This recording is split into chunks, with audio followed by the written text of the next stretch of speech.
ஒருவரை தன் தாயினத்தை கட்டவிழ்த்து விடுவார். அடுத்த தலைமுறை பற்றி சிந்திப்போம். இங்கே வெறும் செய்தி அரசியல்.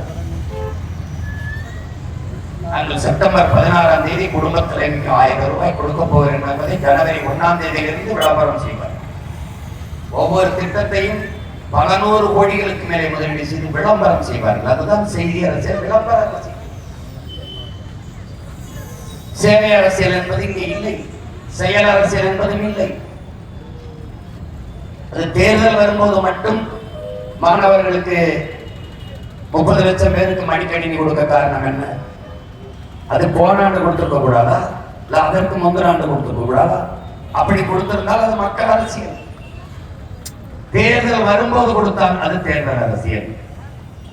போன பொங்கலுக்கு 1000 கொடுக்காது, இந்த பொங்கலுக்கு மட்டும் 3000 கொடுத்தால் அடுத்த மாதம் தேர்தல் வரப்போகிறது.